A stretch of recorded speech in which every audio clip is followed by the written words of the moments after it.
जय राधा माधव कुंज बिहारी गोपी जन वल्लभ गिरिवर धारी।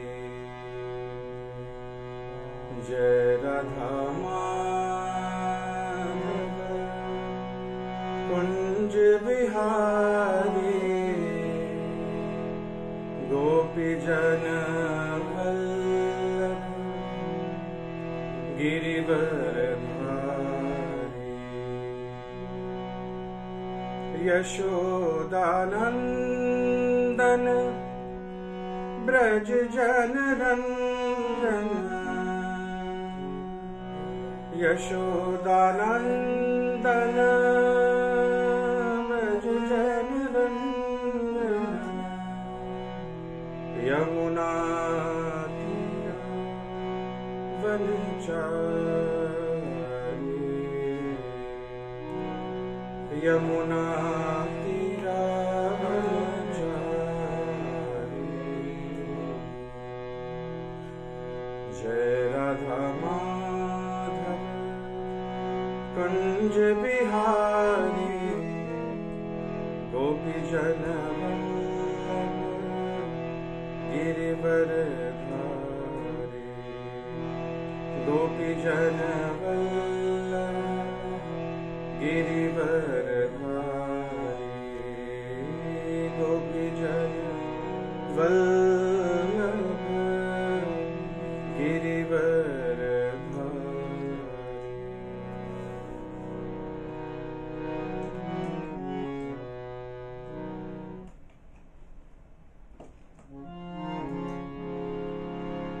ओम नमो भगवते वासुदेवाय। ओम नमो भगवते वासुदेवाय। ओम नमो भगवते वासुदेवाय। नारायणं नमस्कृत्य नरं चैव नरोत्तमं देवीं सरस्वतीं व्यासं ततो जयमुदीरये। नष्टप्रायेषु भद्रेषु नित्यं भागवत सेवया भगवते उत्तमश्लोके भक्तिर्भवति नैष्टिकी। ॐ अज्ञानतिमिरान्धस्य ज्ञानाञ्जनशलाकया चक्षुरुन्मिलितं येन तस्मै श्रीगुरुवे नमः। श्रीचैतन्यमनोभीष्टं स्थापितं येन भूतले स्वयं रूप कदा मह्यं ददाति स्वपदान्तिकं वन्देऽहं श्रीयुतपदकमलं श्रीगुरो वैष्णवांश।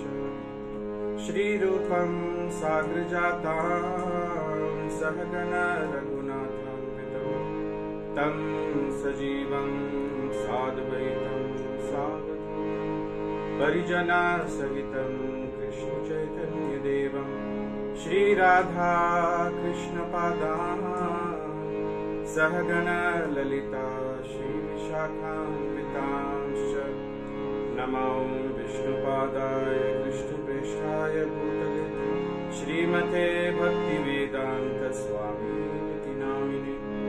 नमस्ते सरस्वती देवे गौरवाणी प्रचारिणे निर्विशेष शून्यवादी पाश्चात्य देशतारिणे। हे कृष्ण करुणा सिंधु दीनबंधु जगत्पते गोपेश गोपिका कांत राधा कांत नमोस्तुते। तप्त कांचन गौरांगी राधे वृंदावनेश्वरी वृषभानुसुते देवी प्रणमामि हरिप्रिये। वाञ्छकल्पतरुभ्यश्च कृपा सिन्धुभ्येव च पतितानां पावनेभ्यो वैष्णवेभ्यो नमो नमः। जय श्री कृष्ण चैतन्य प्रभु नित्यानंद श्री अद्वैत गदाधर शिवासदि गौरभक्तवृंद। हरे कृष्ण कृष्ण कृष्ण हरे हरे हरे राम राम राम हरे हरे।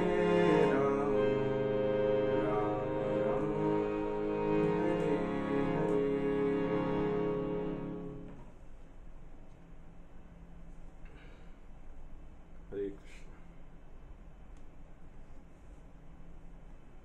तो आज 3 सितंबर 2022 नित्यम भागवत सेवा के प्रातःकालीन श्रीमद् भागवत कथा में सभी भक्तों का हार्दिक स्वागत।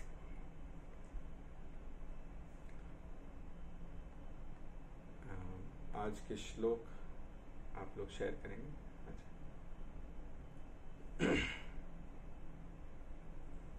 Scroll up.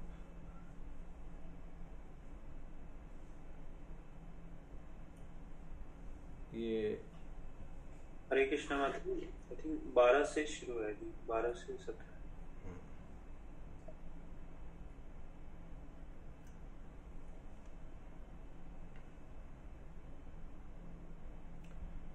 श्रीमद् भागवतम दशम स्कंद अध्याय 73 श्लोक क्रमांक 12 से 17। वयं पुरा श्रीमदनष्ट दृष्टयो जिगीषयास्या इतरेतरस्पृधः घ्नन्तः प्रजा स्वा अति निग्रना प्रभो मृत्युं पुरस्त्वा विगनय्य दुर्मदा त एव कृष्णाद्य गभीररमहसा दुरन्ते वीर्येण विचलिता श्रियः कालेन तन्वा भवतोऽनुकम्पया विनष्ट दर्पाश् चरणौ स्मरामते। अर्थ, इसके पूर्व धन के मद से अंधे होकर हमने इस पृथ्वी को जीतना चाहा था और इस तरह हम अपनी प्रजा को क्रूरता पूर्वक यातना देते हुए विजय पाने के लिए एक दूसरे से लड़ते रहे।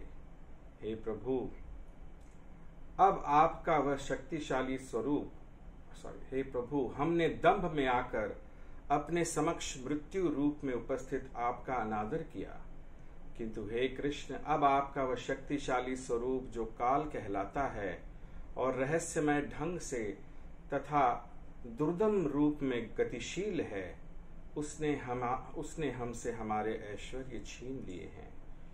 क्योंकि अब आपने दया करके हमारे गर्व को नष्ट कर दिया है, अतएव हमारी आपसे याचना है कि हम केवल,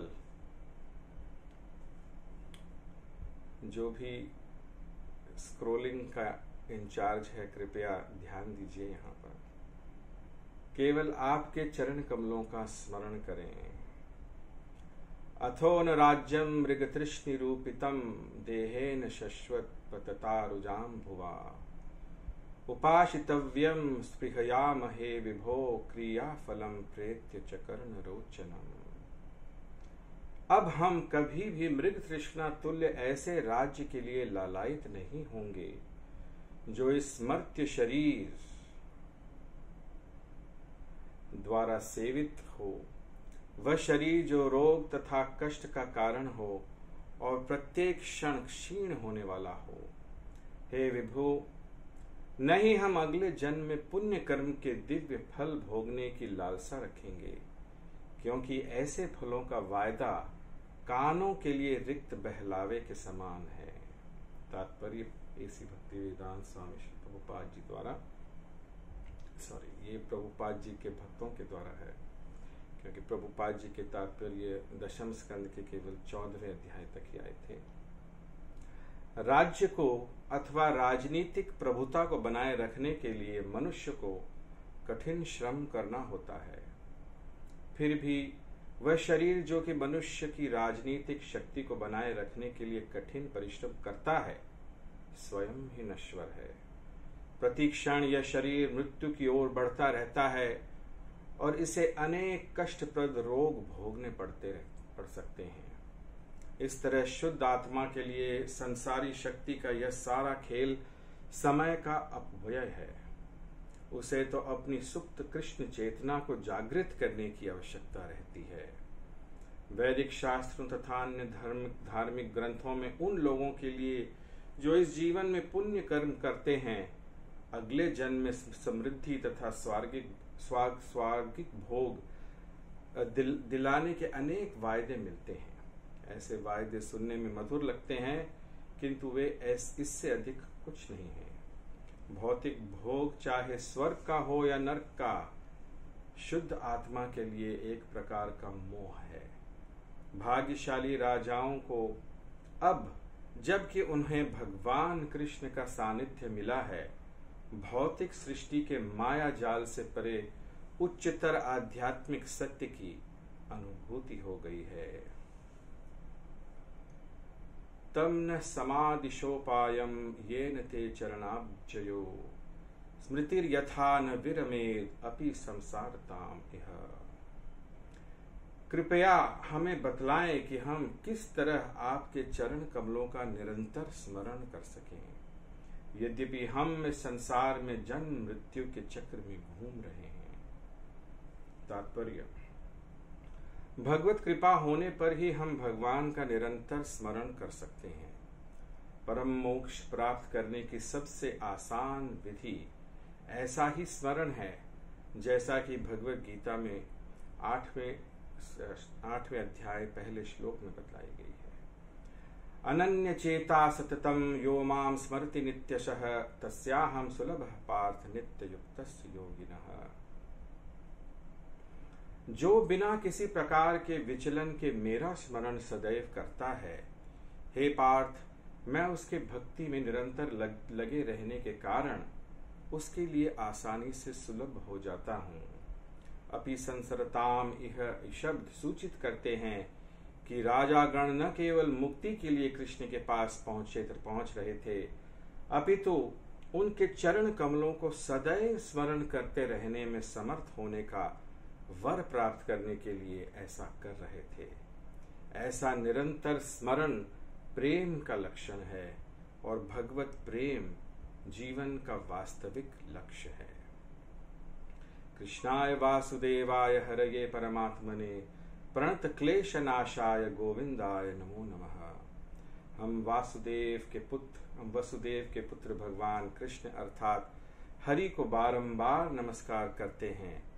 वह परमात्मा गोविंद उन सबों के कष्टों को दूर कर देता है जो उनकी शरण में जाते हैं। श्री शुक उवाच संस्तूयमानो भगवान राजभीर मुक्त बंधनैः तानः करुणस्तात शरण्य श्लक्ष्णया गिरा। सुखदेव गोस्वामी ने कहा, इस तरह बंधन से मुक्त हुए राजाओं ने भगवान की खूब प्रशंसा की। तब हे परीक्षित, दयालु शरणदाता ने मधुर वाणी में उनसे कहा। हरे कृष्ण। मेरी आवाज सबको ठीक से सुनाई दे रही है? यस प्रभु, वेरी क्लियर। हरे कृष्ण। श्रीमद् भागवत इस संसार का सबसे अद्भुत उपहार है। इदं भागवतम नाम पुराणम ब्रह्म संहितम उत्तम श्लोक चरितम चकार भगवान ऋषि निश्रेयसाय निश्चस्य। ये जो श्रीमद् भागवत है, ये सबसे पवित्र, सबसे महान साक्षात भगवान श्री कृष्ण का स्वरूप है। और यदि आपको किसी को कोई उपहार देना हो तो श्रीमद् भागवत दीजिए। The perfect gift in creation. कुछ ही दिनों में भद्र पूर्णिमा आ रही है, सितंबर 10 को, और भद्र पूर्णिमा पर श्रीमद् भागवत का वितरण होना चाहिए, प्रचार कार्य होना चाहिए। क्यों? क्योंकि भागवत के हर एक शब्द में अनंत साक्षात्कारों का एक सागर है। आज के इस श्लोक में जो प्रसंग चल रहा है, क्रूर राजा जरासंध के द्वारा जो 20,800 राजाओं को बंदी बनाया गया था, उनको अब जरासंध वध के बाद भगवान श्री कृष्ण ने स्वयं मुक्ति प्रदान की है। और भगवान के समक्ष आने के बाद इन राजाओं के हृदयों में जो परिवर्तन हुआ, जो साक्षात्कार हुए, उनको यहां प्रस्तुत किया गया है। मैंने साक्षात्कार शब्द का प्रयोग इसलिए किया क्योंकि साक्षात्कार और ज्ञान में अंतर है। ज्ञान जब हम कहते हैं तो कोई जानकारी ले लेना या पता रहना, उसे ज्ञान कहते हैं। इस संसार में हम प्रतिदिन अनेकों प्रकार के कार्य करते हैं, अनेकों प्रकार की भावनाएं प्रकट करते हैं, अनेकों प्रकार के शब्द बोलते हैं, और ये ज्ञान रहता है कि मैं गलत कर रहा हूं, मैं गलत बोल रहा हूं, ये गलत भावना है, ये ज्ञान तो रहता है। परंतु जब तक हृदय में कोई परिवर्तन लाने की आकांक्षा नहीं होती, तब तक उसे साक्षात्कार नहीं कह सकते। तो साक्षात्कार ये मानव जीवन का एक अभिन्न अंग है। ये मनुष्य जीवन ही हमें आत्म साक्षात्कार के लिए दिया गया है। हर एक पग पर, हर एक क्षण में कितने साक्षात्कार हम ढूंढ सकते हैं अगर हम ढूंढना चाहें तो आज के इन श्लोकों में से मैंने कुछ विशेष रूप के साक्षात्कार पर थोड़ी व्याख्या करने का निर्णय किया है। वरिष्ठ भक्तों के आशीर्वाद से कुछ कहने का प्रयत्न करूंगा। सबसे पहले राजागण बताते हैं कि कैसे समय के प्रभाव से हम लोग भ्रमित हो गए थे और क्रूरता पूर्वक एक दूसरे को विनष्ट करने की कोशिश कर रहे थे, लड़ रहे थे। तो देखिए, समय एक बहुत ही शक्तिशाली भगवान का स्वरूप है। और वहां आगे ये भी वो कहते हैं कि जब आपके इस समय ने हमें सबक सिखाया, तब हमें पता चला कि वास्तव में ये मनुष्य जीवन कितना महत्वपूर्ण है, कितना कीमती है। कालोस्मि लोकक्षय कृत प्रवृद्धो, भगवान कहते हैं कि समय के रूप में मैं एक ऐसी शक्ति हूं जो सब कुछ ध्वस्त कर देता हूं, समाप्त कर देता हूं। तो देखिए, मानव जीवन एक तरह से समय के साथ एक गेम है, एक प्रतियोगिता है। और इस प्रतियोगिता में जितना समय हमें दिया गया है, उसमें हम जो कर लें तो ठीक है। और जैसे ही समय खत्म हो जाएगा और फिर समय की बारी आएगी, तो समय हमें बहुत कड़वे सबक सिखा सकता है। क्रिकेट का जैसे खेल होता है, आजकल चल रहा है, 20 ओवर आपके पास हैं, जो जितने रन बनाने हैं बना लीजिए, जितने चौके मारने हैं, छक्के मारने हैं, मार लीजिए। 20 ओवर के बाद में आप अगर कितनी ही छक्के मारने की कोशिश करो, उसका कोई मोल नहीं है। सब लोग हंसी उड़ाएंगे कि जो आपका समय है, उतना ही समय में आपको जो बनाना है, जो भी रन बनाने करिए। तो वैसे ही हमारा ये जो मनुष्य जीवन है, ये इतना कीमती है। और इस कीमती समय के रहते अगर हम इन साक्षात्कारों को अपने हृदय में प्रज्वलित कर लें, उजागर कर लें, तो ये जीवन हम मानेंगे कि परिपूर्ण हो। कुछ ऐसे बहुत सारी कहानियां हैं इस आज के संसार में जहां पर समय रहते रहते लोगों ने इतना उसका दुरुपयोग किया और फिर समय के ही प्रकोप से वो पूरी तरह से नष्ट हो गए। बहुत सारी कहानियां फ्रॉम रिचेस टू रैग्स आप पढ़ सकते हैं कि किसी जमाने में उनके पास अरबों रुपए थे, प्रतिदिन $1 मिलियन का उनका महीने का खर्च, और आज उनकी दशा ऐसी है कि सोशल सिक्योरिटी, जो अमेरिका की बात कर रहा हूं मैं, विंस्टीन करके एक महिला के बारे में बता रहा हूं, जो सिर्फ 800-900 रुपए जो भीख में सरकार देती है उस पर उसका घर चलता है, उस पर उसका काम चलता है। तो ये सारा का सारा समय का प्रभाव है। समय सब कुछ बदल देता है। तो इसलिए आवश्यक है कि हम समय का सम्मान करें और जो समय हमारे हाथ में है, जो निकलता जा रहा है, उसमें वो करने का प्रयत्न करें जो श्रीमद् भागवत हमें सिखा रहे हैं।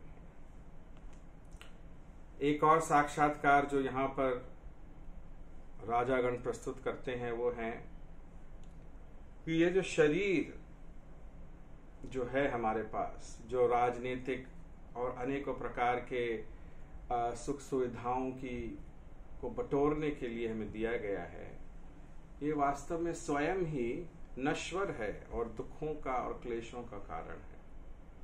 और प्रभुपाद और आचार्यगण इसके ऊपर व्याख्या यही करते हैं कि मनुष्य जीवन वास्तव में इस प्रकार के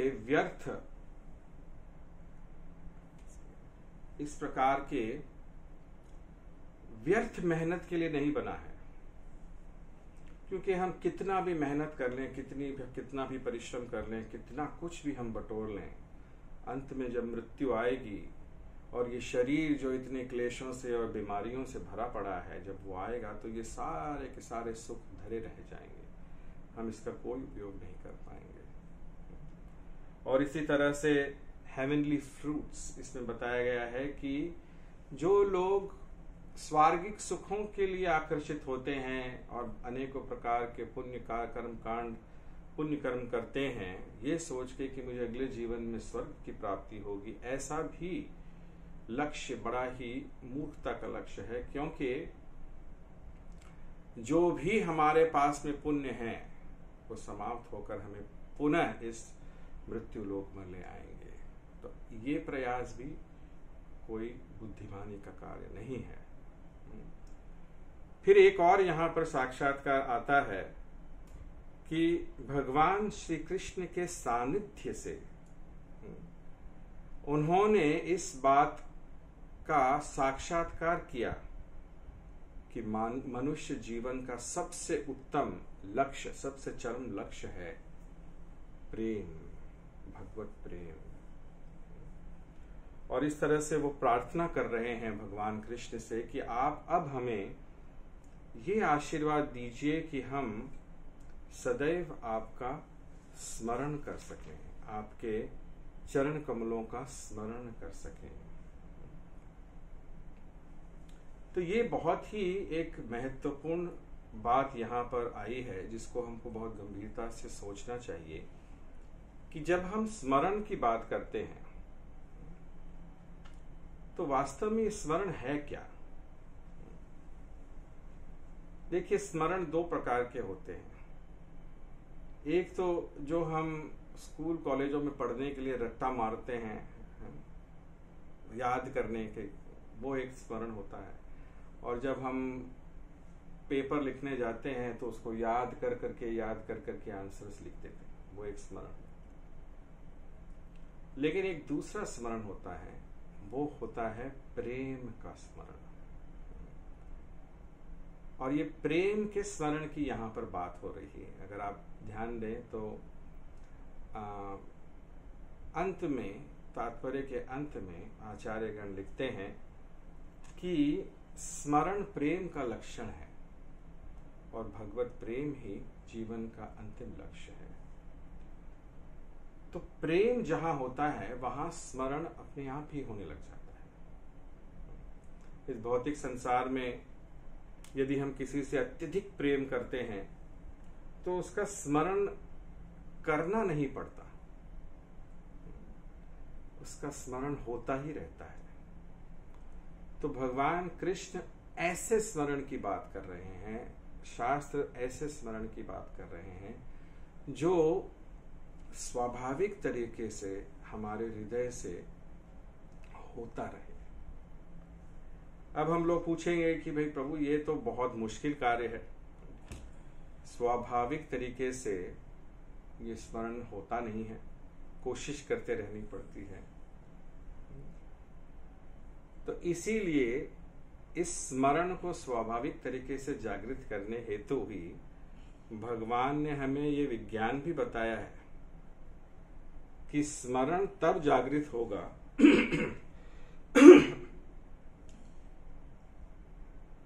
जब मन मुझ में लगेगा। देखिए, जब तक मन कृष्ण में नहीं लगेगा तब तक स्वाभाविक स्मरण नहीं आ सकता, तब तक वो रट्टा वाला स्मरण ही आएगा। बार बार हमें कोशिश करना है कि हाँ भगवान के चरण ऐसे हैं, भगवान के चरण ऐसे हैं, भगवान के चरण ऐसे हैं, वो वाला स्मरण आएगा।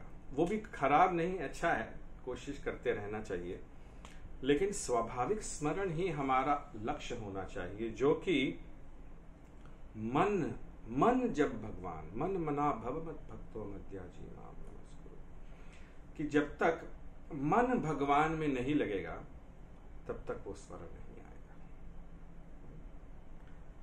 और ये जो मन है, चित्त, भगवान कृष्ण का एक नाम है चित्त चोर। चित्त चोर व्रजे प्रसिद्धम नवनीत चोरम गोपांगना नाम सुचुदकूल चोर। तो ये जो महान चोर हैं, जो चोरों के सम्राट हैं, जो चित्त चुराने के लिए इतने प्रसिद्ध हैं, तो ये मेरा चित्त चुरा रहे क्यों नहीं चुरा रहे? मैं इतने सालों से भक्ति करने की कोशिश कर रहा हूं, भजन गाता हूं, सब कुछ करता हूं, लेकिन चित्त नहीं चुरा रहे। इसलिए नहीं चुरा रहे क्योंकि विटामिन सी की कमी है हमारे चित्त में। और वो विटामिन सी क्या है? चिंतन, कॉन्टेम्पलेशन। ये जो चिंतन है, हम चिंता तो बहुत करते हैं लेकिन चिंतन बहुत कम करते हैं। तो ये चिंतन जो है, मनन, भगवान के ऊपर जो चिंतन करना, वो जब तक नहीं होगा तो ये मन जो है ये भगवान में नहीं लगेगा। मन तो एक बंदर के समान होता है, जैसे यतो यतो निश्चलति मनश्चंचलम अस्थल, दौड़ता रहता है, यहां वहां कूदता रहता है। अर्जुन को जब भगवान कृष्ण ने कहा कि मन को वश में करने का प्रयत्न करो, तो अर्जुन जो इतना महान योद्धा, वो स्वयं कहने लगा कि प्रभु आप एक बार कहो तो मैं पूरी हवा को रोक दूं, उसको रोक देना मेरे लिए सहज है, परंतु मन को वश में करना ये तो अत्यंत कठिन कार्य है। तो मन बड़ा ही विचित्र होता है।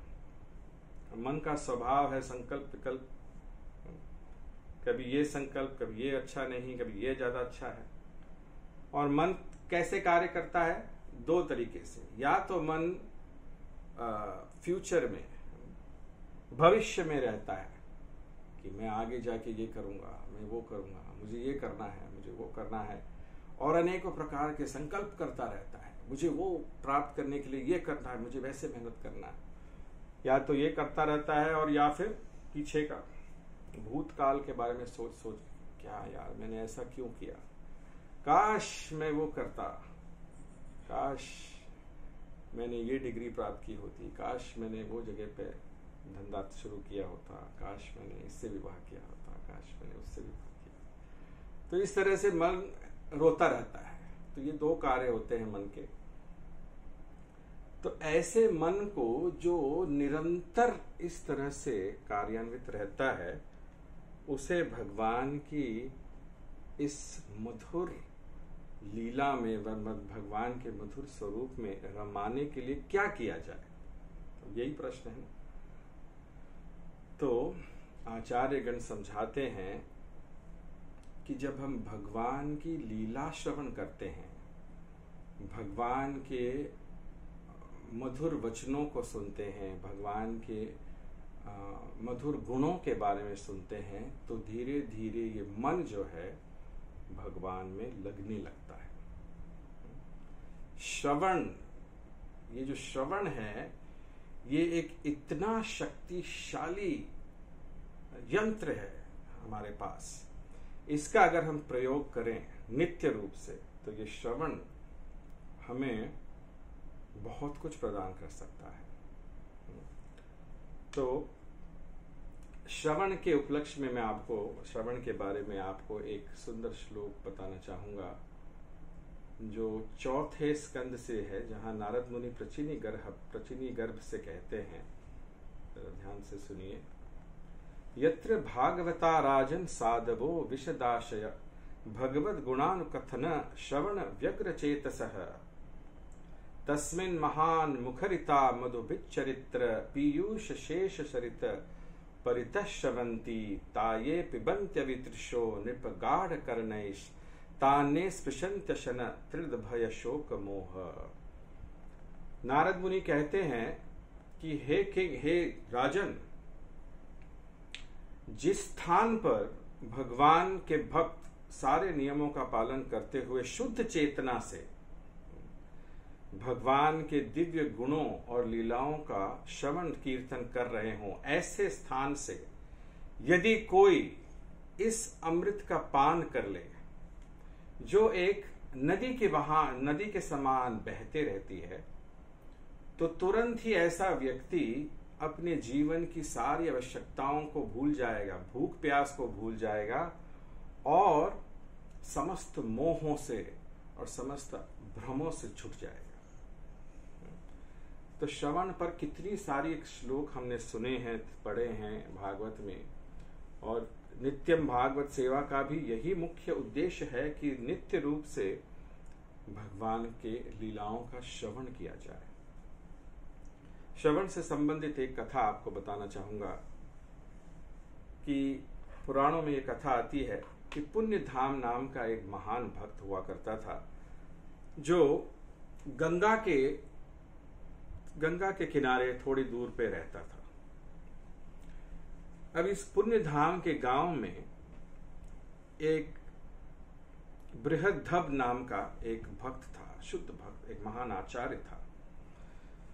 तो ये जो बृहद्रभ था, ये नित्य रूप से भगवान कृष्ण की लीलाओं का प्रवचन किया करता था, और इन प्रवचनों में पुण्य धाम जो भक्त था वो इतना रम गया कि नित्य दिन हर रोज वो ये प्रवचन सुनने जाता था।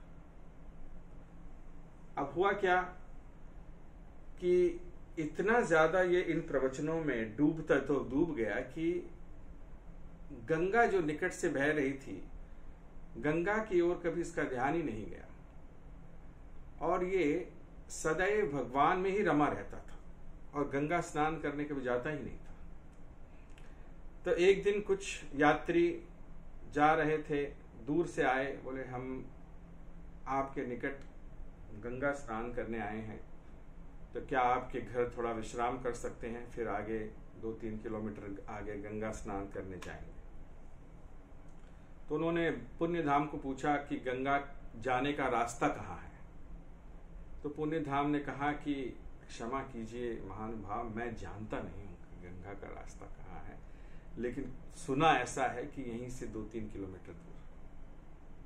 तो ये जो यात्री भक्तगण थे, ये बड़े अचंभे में पड़ गए कि कैसा मनुष्य है, गंगा के किनारे रहकर भी गंगा का अपमान कर रहा है।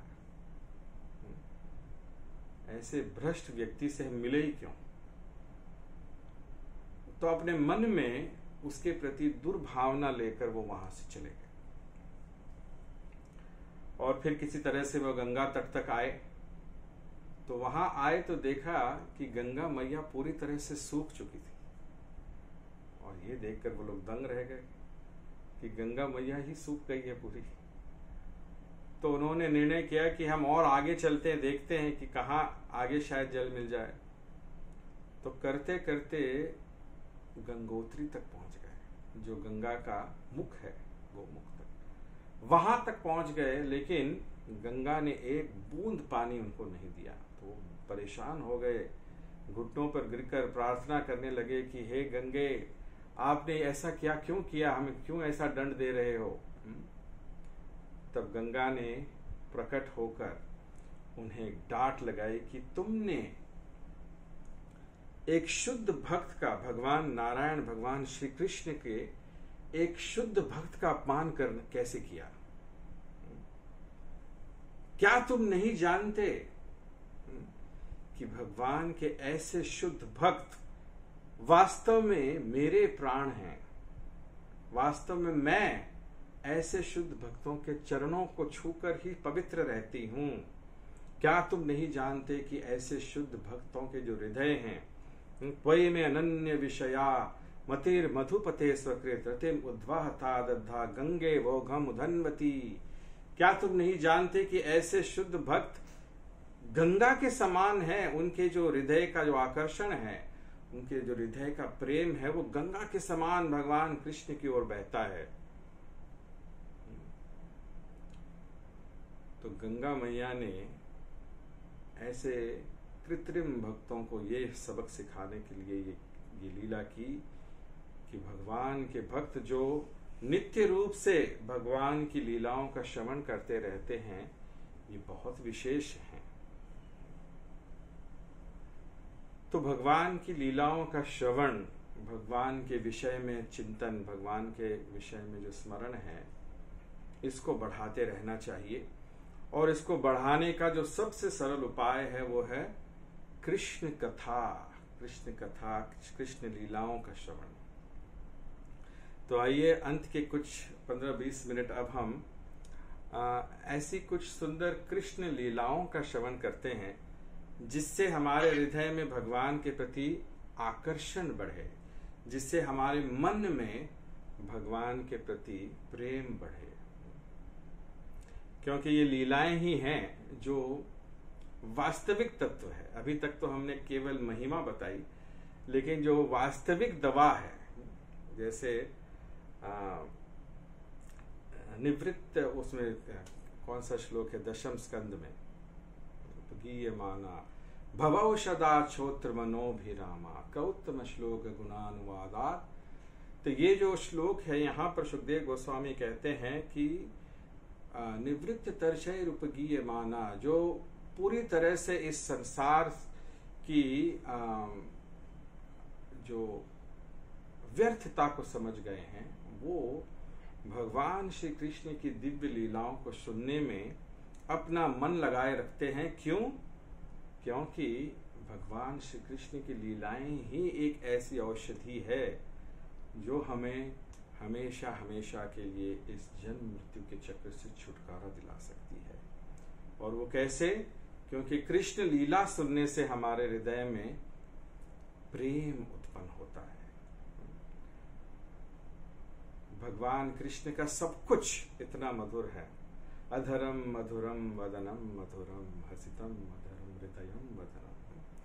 तो भगवान की मुस्कान इतनी मधुर है, भगवान के नयन इतने मधुर है, भगवान का हृदय इतना मधुर है, भगवान की चाल इतनी मधुर है, भगवान की बांसुरी इतनी मधुर है, भगवान का सब कुछ इतना मधुर है।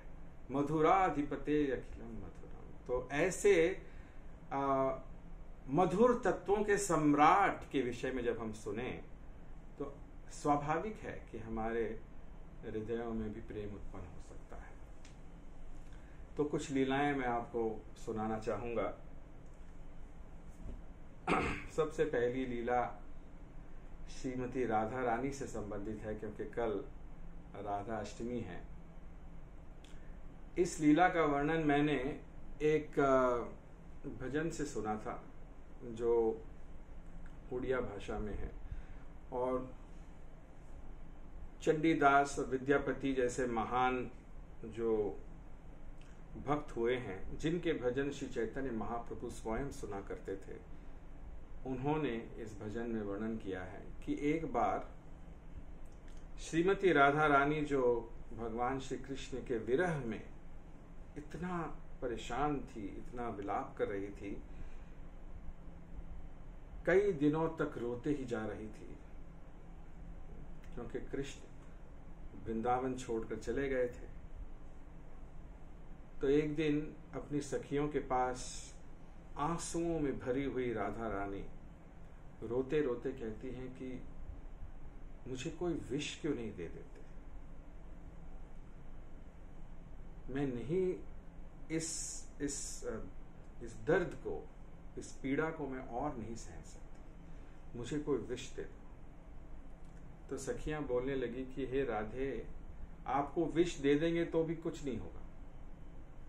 तो राधा रानी कहा क्यों? क्योंकि आपने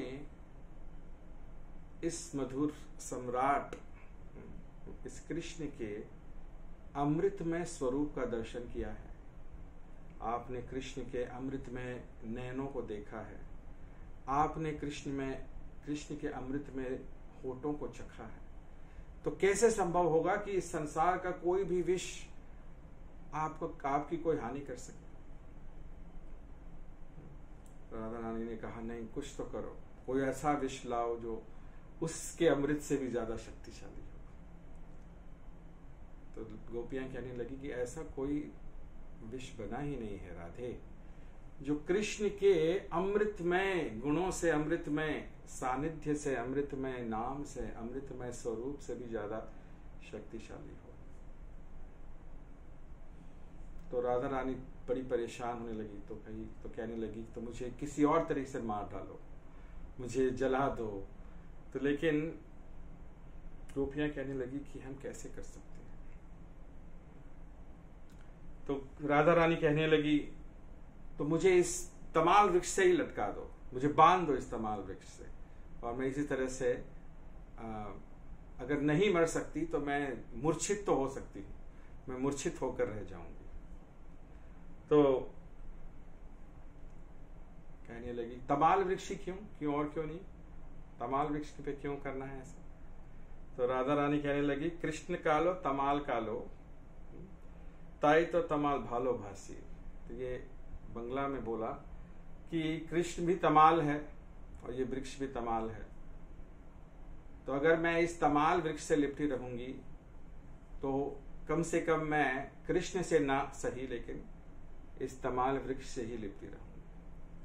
तो कृपया करके कुछ करो, लेकिन मुझे इस पीड़ा से मुक्ति चाहिए। तो इस तरह से जब वो लोग वार्ता कर रहे थे तो वृंदा देवी वहां आती है और वृंदा देवी बोलती है चुप करो, क्यों ऐसी अशुभ बातें करती हो। मैं जाती हूं मथुरा और इस कृष्ण को कान पकड़ कर लेकर आती हूं यहां पर कि उसने हमारी वृंदावनेश्वरी राधा रानी की ये दशा कर रखी है। तो वृंदा देवी जो है सज धज के संवर के मथुरा आती है, और मथुरा में जब वो आती हैं तो गांव की थी वो, तो मथुरा एक शहर था। तो वहां शहर की लड़कियां देखती ये कौन नई गोपी जैसी आई है, दिखने में तो बड़ी सुंदर है लेकिन कौन है, यहाँ की नहीं है। तो उससे बातचीत करने लगी, कौन हो, कहाँ से आई हो। तो बताने लगी वृंदा देवी कि मैं वृंदावन से आई हूं, क्या कार्य है यहाँ पर मथुरा में। तो कहने लगी कि मैं कृष्ण से मिलना चाहती हूँ। तो गोपियों ने कहा कृष्ण से ऐसे बोलते हैं, अरे वो राजाधिराज हमारे सम्राट हैं कृष्ण, राजा कृष्ण बोलो। तो वृंदा ने कहा ठीक है राधा कृष्ण, उससे मिलना है मुझे। 7 द्वारों को पार करके जाना पड़ता है महल में, ऐसे ही थोड़ी कोई मिल सकते हैं। तो कहने लगी ठीक है मैं चली जाऊंगी, बताओ तो सही कहाँ है महल। तो जब रास्ता पता किया तो महल के दरवाजे पर आई, पहले द्वार पर। तो सैनिक ने रोक दिया, कहाँ जा रही हो, कौन हो। तो कहने लगी मुझे कृष्ण से मिलना है। तो उन सैनिकों ने भी बोला कि ऐसे थोड़ी बोलते हैं, कृष्ण से मिलना है, महाराज कृष्ण से मिलना है बोलो। तो बोले हाँ ठीक है महाराज कृष्ण से मिलना है। बोला कौन हो, कहाँ से आई हो? बोला नहीं, मुझे उनको एक संदेश देना है, मैं वृंदावन से आई। तो बोले कि महाराज ऐसे किसी से मिलते नहीं हैं, तुम जाओ यहाँ से। तो वृंदा देवी बोलने लगी कि मेरे पास एक ऐसा मंत्र है जो मैं बोलूंगी तो तुम्हारा महाराज यहाँ दौड़ते आएगा। कौन सा मंत्र है तुम्हारे पास, बोलो। तो चिल्लाने लगी राधे राधे राधे राधे, जोर जोर से चिल्लाने लगी। जैसे ही राधे राधे की ध्वनि कृष्ण ने सुनी तो वो अपने महल से दौड़ते दौड़ते द्वार तक आए और कहने लगे कि कौन है जो मेरी राधा का नाम इस मथुरा नगरी में ले रहा है। तो वृंदा देवी ने घूंघट कर लिया नीचे और सैनिकों ने कहा ये यही है वो। तो कृष्ण हाथ जोड़ के खड़े हो गए कि आप कौन हैं, बताइए। तो उन्होंने कहा मैं कौन हूं, कहां से आई हूं, मुझे कुछ याद नहीं है।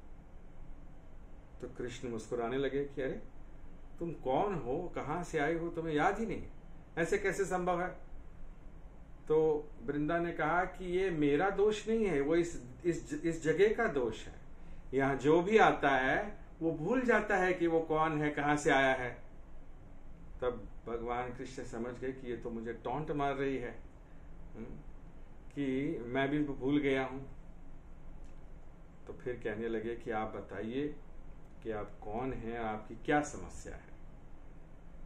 तो वृंदा देवी ने कहा कि मेरी जो समस्या है उसके बारे में बताती हूँ कि हमारे वृंदावन में एक पक्षी हुआ करता था और आज वो पक्षी उड़ के यहाँ आ गया है और किसी कुब्जा के प्रेम में फंस गया है और हमारी राधा रानी को भूल गया है। तो कृष्ण मुस्कुराने लगे और कहने लगे कि देखो, ये जो हवा और पक्षी जैसे तत्व हैं ये किसी एक स्थान के थोड़ी हैं। हवा तो बहती रहती है, कभी मथुरा में, कभी वृंदावन में, कभी द्वारका में, कहीं कहीं। हम ये थोड़ी कह सकते हैं कि ये मथुरा की हवा है तो मैं नहीं लूंगी, ये वृंदावन की हवा है तो मैं नहीं लूंगी। वैसे ही पक्षी कभी इस डाल पे, कभी उस डाल पे, कभी यहाँ, कभी वहां, कभी इस शहर में, कभी उस शहर में। तब वृंदा देवी ने आंखों में आंसू लाकर राधा रानी की दशा का बखान करना शुरू किया कि हे कृष्ण, समझने का प्रयत्न करो कि हमारी राधा कितनी ज्यादा व्याकुल है, परेशान है। तो राधा रानी के विषय में सुनकर कृष्ण मूर्छित हो गए और वृंदा देवी भी मूर्छित हो गई। तो देखिए भक्तों, अनन्य प्रेम की ये कुछ लीलाएं हैं जिसका कुछ छोटे छोटे बूंद में प्रस्तुत कर रहा हूं, जिनसे ये पता चलता है कि सच्चे प्रेम की मधुरता क्या है।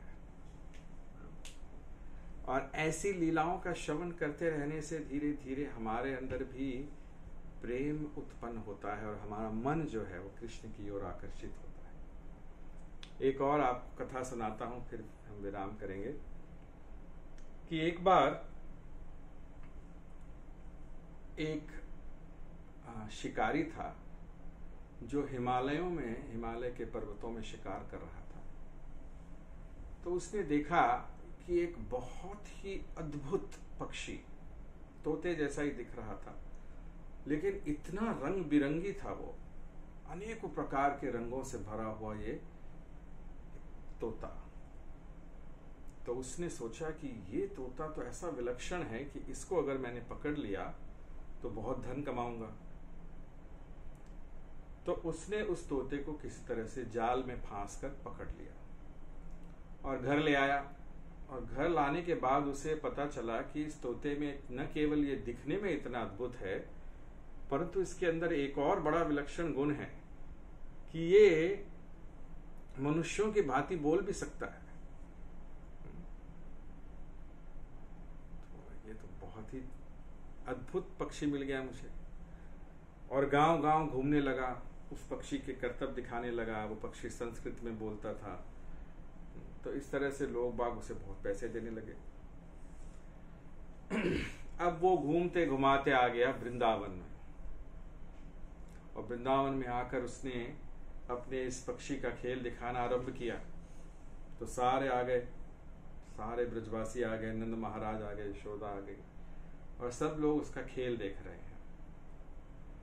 और कुछ ही देर बाद दूर से दौड़ता दौड़ता एक बड़ा ही मनमोहक सा दिखता हुआ प्यारा सा सुंदर सा बालक आया और आके सीधा नंद महाराज की गोद में कूद पड़ा और बोलते हमारा लाला, हमारा कन्हैया। और वो खेल दिखा रहा है, सब कुछ कर रहा है। फिर उसने खेल दिखाने के बाद भगवान कृष्ण ने एक बात देखी कि इसने उस पक्षी के पैर को बांध रखा था, एक छोटी सी रस्सी से अपने लकड़ी के ऊपर बांध रखा था। किसी का ध्यान ही नहीं गया, सब लोग करतब देखने में और खेल देखने में इतने मग्न थे, लेकिन कृष्ण का ध्यान गया। तो कृष्ण ने कहा, बाबा उसने उसको बांध के क्यों रखा है? फिर बाबा नंद महाराज ने देखा, अरे हाँ इसने बांध रखा है, क्यों बांध रखा है? तो उसने कहा ये बड़ा कीमती है, इसको बांध के तो रखना ही पड़ेगा। तो नंद महाराज ने कहा कि क्या मोल लोगे इसका, हमें दे दो इसको। तो उन्होंने कहा नहीं ये मैं बेचने के लिए थोड़ी लाया हूँ, मैं तो इसके साथ में अभी भ्रमण करूंगा और इसका देखभाल आप लोग नहीं कर पाओगे, ये तो केवल हिमालय के फल खाता है। तो ऐसा जब वो बोल रहा था तो उस पक्षी ने उसे डांट के कहा, ओए चुप बैठो, मैं तो यहां रहना चाहता हूं। क्योंकि वो बोलता था तो उसने बोल दिया कि मैं तो यहां रहना चाहता हूं। कि वो पक्षी भी भगवान कृष्ण को देखकर भगवान कृष्ण के पास रहना चाहता था। तब नंद महाराज और यशोदा सब बड़े खुश हुए। उन्होंने बहुत सारे ब्रजवासियों ने उसको इतना धन दिया कि वो कभी कल्पना तक नहीं कर सकता था। 4 पीढ़ियां आराम से बैठ के खाती रहें, इतना धन उसने उस दिन प्राप्त किया। और फिर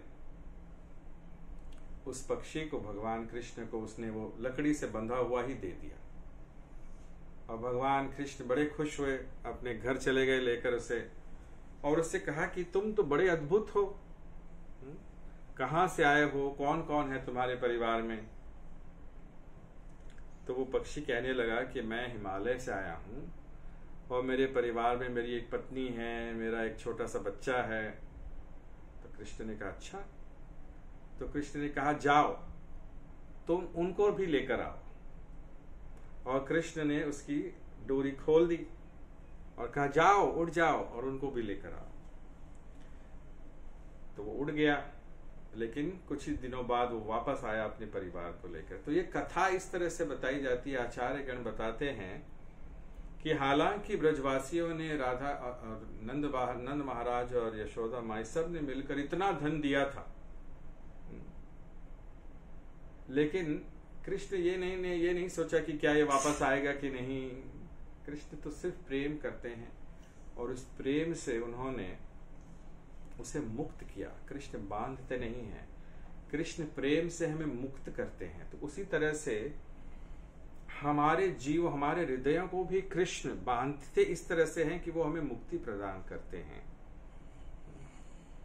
तो इस प्रकार भगवान कृष्ण की लीलाएं अनंत हैं और इन लीलाओं का श्रवण करते, इन लीलाओं का कीर्तन करते हुए, इन लीलाओं को पढ़ते हुए यदि हम नित्य दिन हमारा इस तरह से समय व्यतीत करें तो निश्चित रूप से वही प्रार्थना जो आज के इन श्लोकों में ये जो राजागण कर रहे हैं कि आप हमें ये आशीर्वाद दीजिए कि हम नित्य रूप से आपका स्मरण कर सकें, और वो स्वाभाविक स्मरण जो हमारे हृदय से प्रेम पूर्वक आपके लिए उत्पन्न हो। तो इन्हीं कुछ शब्दों के साथ मैं आज की कथा का विराम करूंगा। बहुत बहुत धन्यवाद। श्री प्रभुपाद की जय।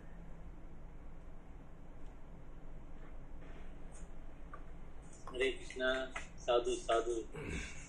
अच्छी से आज का नित्यम भाव सेवा का स्वादन मिला है हमें। प्रभु का मुखारविंद से सुनना मतलब ऐसा है, सुनते ही रहना मतलब समय का अभाव ही नहीं लगता है। तो हमें ऐसे लगा ही नहीं, बस समय हो गया अभी 8:03। तो प्रभु बहुत कुछ बोले। तो ऑलरेडी एवरीबडी बड़ा आज का क्लास में सब अच्छी तरह से सुने होंगे। तो ये तो प्रभु का ये जो शुरुआत में जो बात कहे कि श्रीमद् भागवतम पूरा दुनिया के लिए एक गिफ्ट है। तो ये जो इसका जो ये शब्द का हम आधार लेते हुए हम देखेंगे कि भद्र पूर्णिमा आ रहा है, तो सब जन श्रीमद् भागवतम का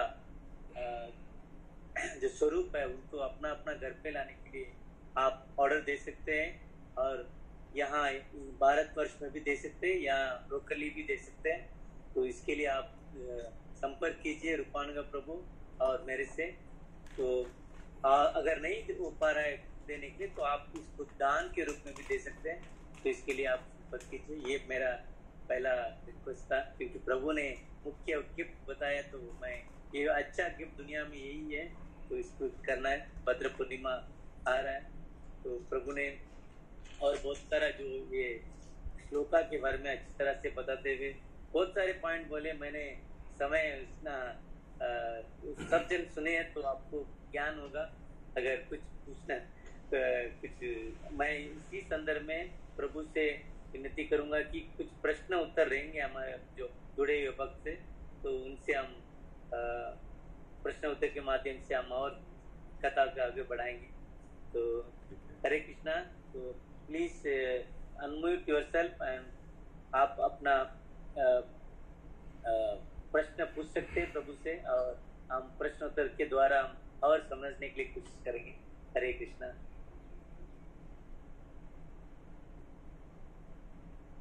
हरे कृष्ण प्रभु, धन्यवाद प्रणाम।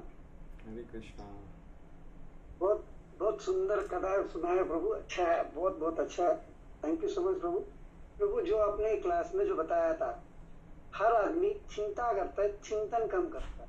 ये चिंता को चिंतन में कैसे कन्वर्ट करें?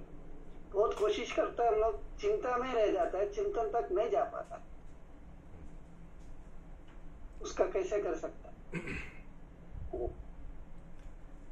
उसके लिए हमारे मन को ट्रेन करना होगा। मन जो है ये एक पागल बंदर के समान होता है। केवल बंदर, पागल बंदर।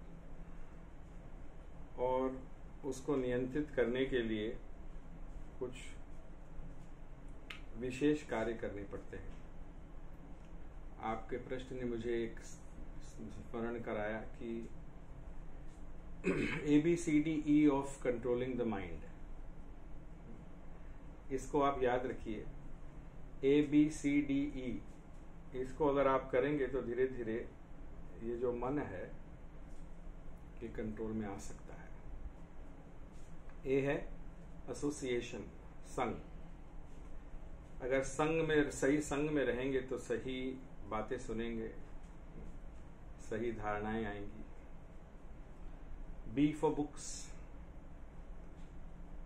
किताबें बहुत महत्वपूर्ण हैं हमारे मन को सही दिशा दिखाने के लिए, इसलिए प्रभुपाद की किताबें नित्य रूप से पढ़ते रहिए। Chanting, C for chanting. Chanting करना बहुत ही आवश्यक है, क्योंकि चैंटिंग ही मंत्र, मंत्र का मतलब है मंत्रायते इति मंत्र। जो मंत्र जो अपने मन को शांत करे, जो मन को कृष्ण में लगाए, ऐसा मंत्र जो महामंत्र हमें दिया गया है, उसका नित्य रूप से कीर्तन करें, उसका जप करें। D for diet. डाइट बहुत जरूरी है भक्तों के लिए। प्रसाद खाते खाते हम भूल जाते हैं कि हमारे पास भौतिक शरीर है और ये पीड़ाओं का घर है, तो इसको भी ध्यान रखना जरूरी है। और प्रसाद खाना आवश्यक है, परंतु इस तरह से खाइए कि हमारा शरीर, हमारा सूक्ष्म शरीर, हमारी मन बुद्धि, ये सब कुछ तंदुरुस्त रहे। And E for etiquette. ये बहुत महत्वपूर्ण अंग है कि वैष्णव आचार विचार, एटिकेट का पालन करते रहने से, एक साफ सुथरा जीवन जीने से, तो इस तरह से ये सारी बातें करने से मन जो है वो धीरे धीरे चिंता से चिंतन की ओर बढ़ने लगेगा। चिंता क्यों होती है? चिंता इसलिए होती है क्योंकि हम इस 3 गुणों के बने हुए जंगल में भटक रहे हैं, और इतना घना जंगल है कि कुछ दिखाई नहीं देता। रजोगुण, सतोगुण, तमोगुण के बड़े बड़े वृक्षों से हमारा सर टकराते रहता है, और इसलिए हम लोग चिंता करते रहते हैं कि अभी इससे सर टकराएगा, अभी उससे सर टकराएगा। तो इसलिए कृष्ण क्या कहते हैं? त्रैगुण्य विषया वेदा निस्त्रैगुण्य भवार्जुन, कि जंगल से बाहर निकलने का प्रयत्न कर अर्जुन, क्योंकि ये जंगल तो केवल तुम्हें क्लेश ही प्रदान करेगा। तो इस तरह से मन को ट्रेन करना होगा। Anything else?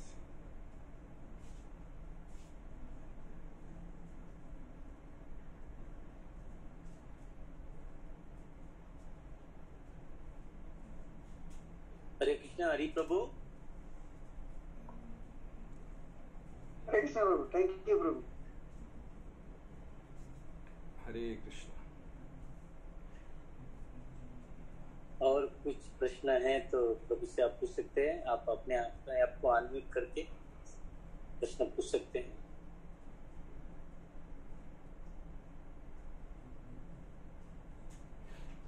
हरे कृष्णा सर्वोत्तम प्रभु जी, धन्यवाद प्रणाम। हरे कृष्ण।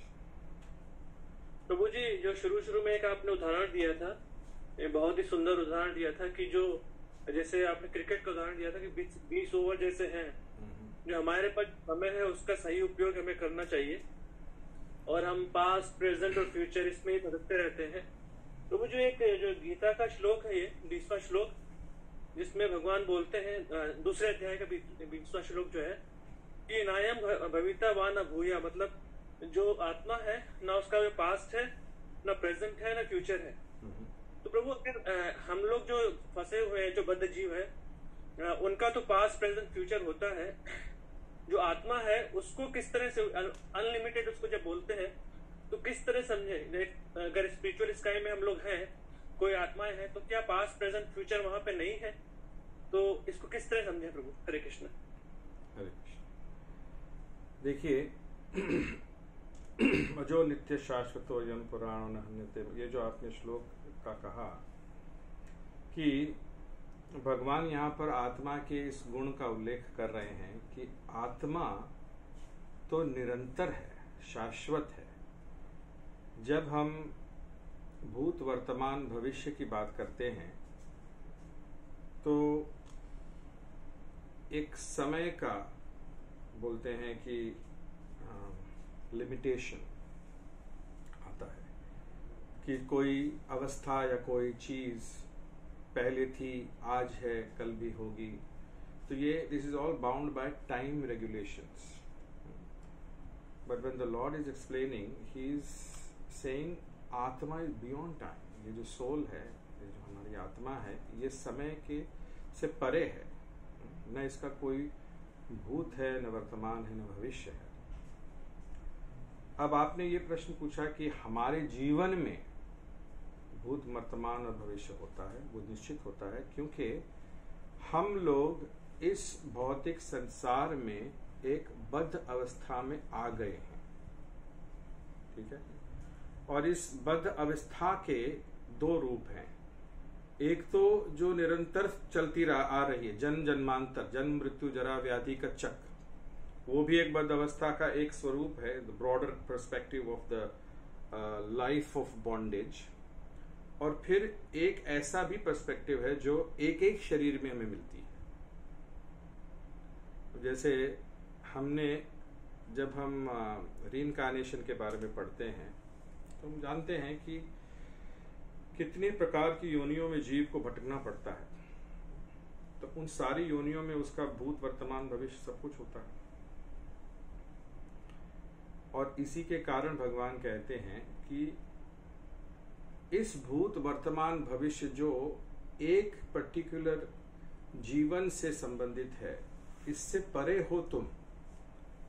ये जब आत्म साक्षात्कार होगा, सिर्फ ज्ञान नहीं, जैसा कि मैंने आज बताया जब आत्म साक्षात्कार होता है तो परिवर्तन लाने की इच्छा होती है। बिना परिवर्तन के आत्म साक्षात्कार नहीं कहला जाता। When there is no change, it is simply knowledge, it is simply an understanding that yes, I am not this body, I am the soul. लेकिन जहां पर परिवर्तन आने का जब प्रयत्न किया जाता है तो उसे साक्षात्कार कहते हैं। तो जब ये साक्षात्कार होगा कि मैं कृष्ण का अंश हूं, जीवेर स्वरूप होए कृष्णेर नित्य दास, ये जब साक्षात्कार होगा तब हम भूत वर्तमान और भविष्य के इस बखेड़े से ही निकल जाएंगे। Anything else? So just to Prabhu understand more कि इसमें जैसे जो स्पिरिचुअल जो वर्ड है उसमें भी भूत भविष्य वर्तमान इसी तरह से होता है या इसको डिफरेंट वे से इसको दिया जाता है? How to understand that part? ऐसा बताया गया है कि अप्रत्यक्ष रूप से समय भगवत धाम में है, वैकुंठ लोकों में और गोलोक वृंदावन में प्रत्यक्ष रूप से नहीं है। Time does not influence the spiritual world the way it influences the material world. तो वहां पर भूत वर्तमान भविष्य जैसा कुछ नहीं होता है, समय होता है, सब कुछ शाश्वत चल रहा है।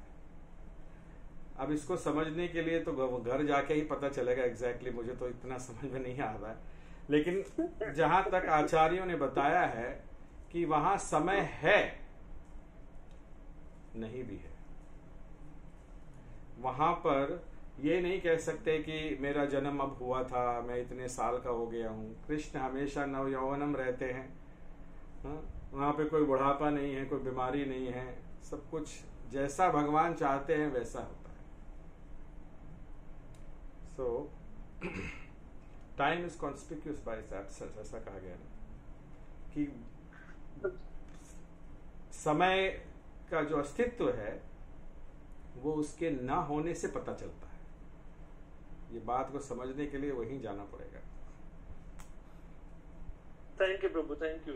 तो जो छोटी सी जो बुद्धि में बात आ रही है कि समय का हो सकता प्रभाव ना, समय है लेकिन प्रभाव जैसे हमें होता है, यहाँ पे क्या होता है, यहाँ प्रभाव होता है, बाल सारे उड़ जाते हैं। यहाँ पे समय का प्रभाव आपको हर जीवन में देखने को मिलेगा। चलिए थैंक यू प्रभु। हरे कृष्णा प्रभु जी, धन्यवाद प्रभु जी। हरि बोल। आपके चरणों में कोटि कोटि प्रणाम प्रभु जी। प्रभु जी मैं काफी मतलब जैसे चैप्टर में, अध्याय में, भागवत में कथाओं में सुन भी रहा था, पढ़ भी रहा था भगवान इंद्र के बारे में। भगवान इंद्र भगवान के बहुत बड़े शुद्ध भक्त हैं। तो मैं कल जैसे वो वस्त्रासुर का पढ़ रहा था चैप्टर, तो उसमें वो भगवान ने, इंद्र ने जो अपने बृहस्पति का अपमान कर दिया था, बाद में विष्णु गुरु को उनका सिर काट दिया था। तो ऐसे करके बहुत सी गलतियां तो बहुत कर रहे हैं वो। दितिजी ऋषि का भी उन्होंने गला काट दिया था,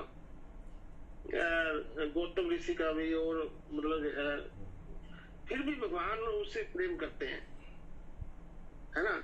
तो इतनी गलतियां करने के बाद में तो गलतियां करते हैं, फिर भी भगवान का वो शुद्ध भक्त भी कहलाता है। तो ये विरोधाभास से थोड़ा सा दिखाई देता है। तो क्या ये क्या है, क्या क्यों ये सब लीला है उसकी, भगवान लीला करवा रहे हैं, या कैसे हमें हमारे जीवन में हमें क्या शिक्षा मिलती है इससे, हमें कैसे शिक्षा लें इससे, इस प्रसंग से, इस तरह के व्यवहार से, मतलब। हरे कृष्ण। देखिए हाँ मैं समझ गया आपका प्रश्न। तो ऐसा है कि भगवान क्षमा तो सबको ही करते हैं, हमको भी करते आए हैं। अनेकों जन्मों से हम भी कितने पाप कर रहे हैं, लेकिन हमको भी भगवान क्षमा कर कर अपनी कितनी तरह की कृपाएं देते रहते हैं। लेकिन जहां तक ऐसी महान विभूतियों का प्रश्न है, जैसे ब्रह्मा जी, इंद्रदेव, जो भगवान के ही द्वारा निर्धारित उनके प्रतिनिधि हैं इस संसार में, तो उनके द्वारा भगवान हमें कुछ पाठ पढ़ाना चाहते हैं। इसीलिए मतलब मैं आपको विस्तार रूप से बता रहा हूँ कि भागवत में, पुराणों में आपको ऐसी बहुत सारी कथाएं मिलेगी जहाँ पर भगवान के ही भक्त कहलाने वाले जो जीव हैं वो भगवान की अवहेलना करते हैं, अपमान करते हैं, भगवान के भक्तों का अपमान करते हैं, यहाँ तक कि वध भी कर देते हैं। तो इस सब को कैसे समझा जाए? इस सब को भगवान की लीला के माध्यम से समझना चाहिए कि भगवान इन लीलाओं के द्वारा ही हमें सिखाएंगे कि चाहे आप अर्जुन क्यों ना हो, चाहे आप ब्रह्मा क्यों ना हो, चाहे आप इंद्र क्यों ना हो, लेकिन अगर इस प्रकार की प्रवृत्तियों को अपने हृदय में शरण देंगे तो आपका भी यही परिणाम होगा। तो विशेष रूप से भगवान हमें बताने के लिए ये सारी लीलाएं करवाते हैं। हमें इससे सीख लेनी चाहिए। ये नहीं सोचना चाहिए कि ये इंद्र भी बड़ा बेकार आदमी है, ब्रह्मा जी देखो कैसे मूर्ख हैं, ऐसी भावना नहीं रखनी चाहिए। ये समझ लीजिए कि शास्त्र जो है ये दर्पण की भांति हमें अपना ही रूप दिखाना चाहते हैं। हमें दिखाना चाहते हैं कि भैया तुम क्या हो। तो भागवत जब हम खोलते हैं तो हमें भागवत में हर पन्ने में देखना चाहिए कि भगवान मुझसे क्या कह रहे हैं। तो जैसे आज की कथा में हमने सुना कि इन श्लोकों के माध्यम से भगवान हमें कह रहे हैं कि प्रार्थना कैसी होनी चाहिए, साक्षात्कार कैसे होने चाहिए, साक्षात्कार हृदय से होने चाहिए, केवल जिह्वा के नहीं होने चाहिए। तो जो राजागण बोल रहे थे कि हे प्रभु हमारी मति भ्रष्ट हो गई थी कि हम एक दूसरे से लड़ रहे थे और एक दूसरे का विनाश कर रहे थे, लेकिन आपके इस काल शक्ति के द्वारा हमें अब अक्ल आ गई। तो इस तरह से उन्हें अक्ल आ गई है, हमें अक्ल आई है कि नहीं, ये हमें पूछना चाहिए। हमें भी अक्ल आई कि नहीं आई कि भगवान हमने भी कितना सारा अपना समय व्यर्थ गंवाया है, कितने लोगों को हमने कष्ट दिया है, क्या हमें अक्ल आई कि नहीं, वही बात। तो इस तरह से समझना है। थैंक यू प्रभु जी, थैंक यू, धन्यवाद प्रभु जी।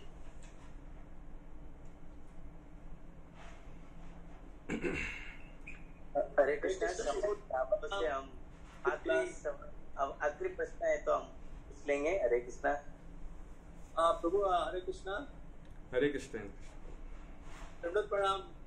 हरे कृष्ण सर्व दामोदर प्रभु जी, दंडवत प्रणाम। प्रभु एक प्रश्न था, प्रश्न नहीं एक्चुअली आपने जो लीला बताई ना, वो राधा रानी की पहली लीला, वो आप कह रहे थे कि वो चंडीदास विद्यापति के लिखित है ये लीला जी?